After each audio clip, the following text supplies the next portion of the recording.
नमस्कार, मैं हूं अशोक वर्मा। आप देख रहे हैं टीवी 20 न्यूज। देश और प्रदेश की खबरें देखने के लिए बने रहिए हमारे साथ। अब शुरुआत करते हैं खबरों का सिलसिला। तो खबर आजमगढ़ से, जहां ब्लू वेल्स पब्लिक स्कूल के वार्षिक उत्सव पर विद्यालयों के बच्चों द्वारा रंगारंग कार्यक्रम प्रस्तुत किया गया। आपको बता दें तो स्थानीय नगर पंचायत में स्थित ब्लू वेल्स पब्लिक स्कूल के वार्षिक उत्सव पर विद्यालय के बच्चों द्वारा रंगारंग कार्यक्रम प्रस्तुत किया गया, जिसमें देशभक्ति गीतों से लेकर आजादी के समय भारत की स्थिति, पर्यावरण संरक्षण, जल संचय, जनसंख्या नियंत्रण, नारी सशक्तिकरण के नाटक को प्रस्तुत कर लोगों को जागरूक किया गया। वहीं कार्यक्रम की अध्यक्षता जयप्रकाश पांडे ने की। वार्षिक उत्सव के मुख्य अतिथि बिहार के सिवान जिला के जज आलोक चतुर्वेदी ने। कार्यक्रम के विशिष्ट अतिथि डॉक्टर हरिसेवक पांडे थे।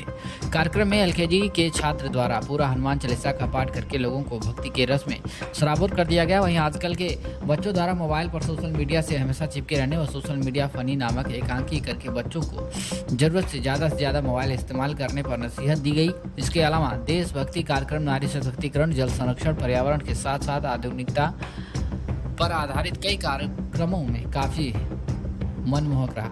वहीं मुख्य अतिथि आलोक कुमार चतुर्वेदी ने शिक्षा को संस्कार से युक्त होना चाहिए। हमारी शिक्षा तब तक सार्थक नहीं है जब तक हमें संस्कार नहीं आता। जब शिक्षा के साथ संस्कार मिलता है तो बच्चे परिवार के प्रति, समाज के प्रति, देश के प्रति समर्पित रहते हैं। विशिष्ट अतिथि डॉक्टर हरिसेवक पांडे ने कहा कि गांव में भी इस तरह की प्रतिभा होती है, उन्हें मंच देने का कार्य करना होगा। विद्यालयों के माध्यम से ही यह संभव है। वहीं उन्होंने कहा कि इस तरह के बच्चे देश के भविष्य हैं। इस मौके पर मुख्य रूप से जितेंद्र सिंह, हर्षित सिंह, रामू सिंह, दुर्गुजय सिंह, दिनेश सिंह, आरबी गौड़, चंद्रजीत तिवारी, सुनील पांडे, आनंद तिवारी आदि लोग उपस्थित रहे। मीडिया से बातचीत करते हुए क्या कुछ है हर्षित सिंह और विद्यालय के प्रधानाचार्य ने आप सुना। वार्षिक उत्सव है सर, ऐसे में बच्चों का क्या खास है जो आपको विद्यालय को पूरे क्षेत्र में अलग बनाता है? सबसे पहले तो मैं मीडिया के बंधुओं को साधुवाद देना चाहूँगा कि आप सभी लोग हमारे विद्यालय में अपना एक तरह से उपस्थिति दर्ज की। सबसे पहले आप सभी लोगों को धन्यवाद। निश्चित रूप से ब्लू वेल्स पब्लिक स्कूल, जिसका आज 13वां वार्षिकोत्सव है, इस उपलक्ष्य पर हमारे बीच में जो अभिभावक गण अपने बच्चों के साथ, नौनिहालों के साथ उपस्थित हुए हैं, मैं उनका भी हृदय से वंदन और अभिनंदन करता हूँ। निश्चित रूप से शिक्षा के जगत में हम एक नई ऊंचाइयों को छुएंगे, एक नई पराकाष्ठा को भी हम लांघने का प्रयत्न करेंगे। और तक शिक्षा की बात है, अरे इस विद्यालय प्रांगण शिक्षक तो रखे ही गए हैं जो अपने विषय के धुरंधर और माहिर हैं। इसके अतिरिक्त हमने अन्य राज्यों से भी शिक्षकों को यहाँ पे आमंत्रित किया है। हमारे इसी सत्र में तकरीबन 60 अध्यापकों का अब तक डेमो हो चुका है। वेस्ट बंगाल, छत्तीसगढ़, झारखंड, बिहार, इवन आपके उत्तराखंड और दिल्ली से हमारे यहाँ टीचर इस बार इंटरव्यू दिए हैं, साक्षात्कार दिए हैं। तो रूप से हम बच्चों को अपना बेस्ट देना है।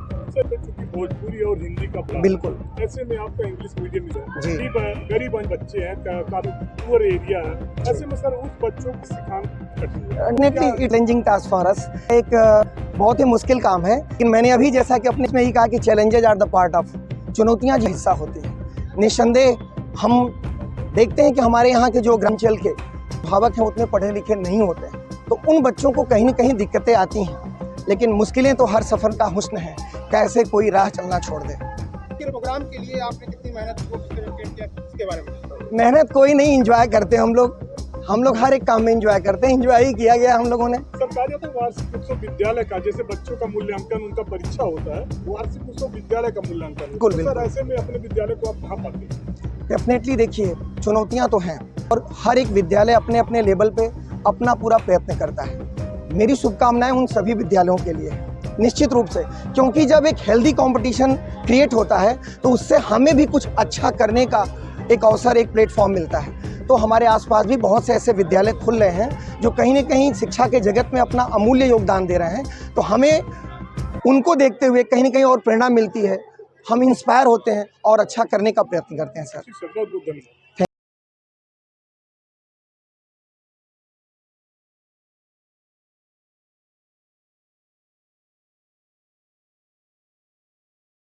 तेरहवां वार्षिक उत्सव तो कहा जाता है कि ये विद्यालय काफ़ी सुदूर गांव में हो करके भी मल्टी शहरों जैसी सुविधाओं से तो इसे आधुनिक शिक्षा दे रहा है। सर विद्यालय की तो कुछ खासियत दो शब्द में बताएं। जैसा कि मैंने पूर्व ही बताया कि ये हमारा परिवार शिक्षा जगत के लिए इस अतरौलिया क्षेत्र में, एक छोटे से क्षेत्र में ही जाना जाता है, लेकिन इस क्षेत्र में जाना जाता है जो कि मेरे बाबा द्वारा 1951 से विद्यालय की नींव यहाँ पर रखी गई। उसी पथ पर हम लोग भी चलते हुए यहाँ CBSE बोर्ड से, क्योंकि आजकल का मॉडर्न कल्चर आ गया है, तो इस मॉडर्न कल्चर में ये सोचा गया कि ऐसे भी विद्यालय अतरौलिया को मिलने चाहिए जिससे कि क्षेत्र का पूरी तरीके से विकास हो।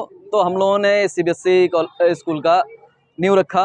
पहले इसका छोटा रूप था जो कि वहाँ हमारा चौक पे है, और फिर आगे चलकर यहाँ 12वीं तक जो कि दिल्ली से संबंधित है, ऐसे विद्यालय को खोला गया। निश्चित ही ये विद्यालय यहाँ के बच्चों के लिए, यहाँ के अभिभावकों के लिए एक मिसाल हो रहा है, और यहाँ के बच्चे दूर दराज में जाकर विद्यालय का तो नाम रोशन कर ही रहे हैं, साथ ही साथ अभिभावकों का और साथ ही साथ इस आजमगढ़ ज़िले का भी नाम, और ये इस छोटे से एक बाज़ार है जो अतरौलिया नाम से हम जानते हैं, इसका भी नाम पूरे भारतवर्ष में यहाँ के बच्चे रोशन कर रहे हैं। तो शिक्षा जगत में आपका 3 पीढ़ी से नाता है। आपके बाबा जी एक विद्यालय खोले हैं जो अतरौलिया का शायद पहला विद्यालय था।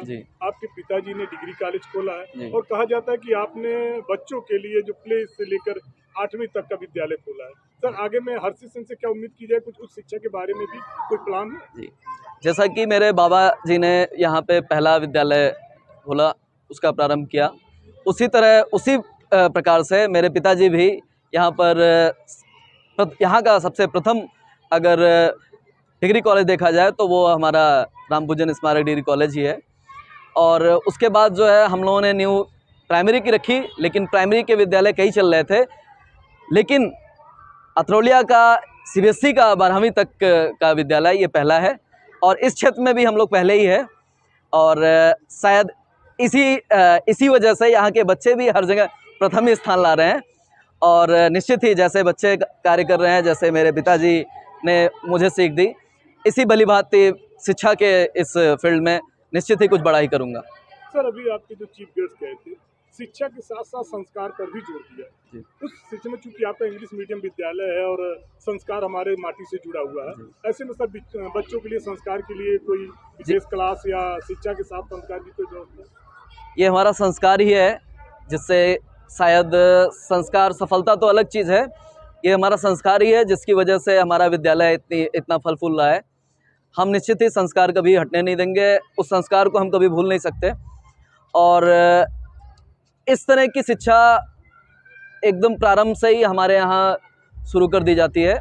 जब बच्चे का यहाँ पर नामांकन होता है, उसी समय से उसको गाइडलाइन बताई जाती है। उस गाइडलाइन में कैसे शिक्षकों का आदर करना है, कैसे माँ बाप का, माता पिता का आदर करना है, ये सब हम प्रारंभ से ही उस बच्चे को उसकी नींव में ही हम डालना शुरू करते हैं, जिसकी वजह से आज विद्यालय इतनी शीर्ष पर है, और आशा करते हैं इससे भी ज़्यादा ऊंचाई पर पहुँचेगा। बहुत बहुत धन्यवाद। धन्यवाद।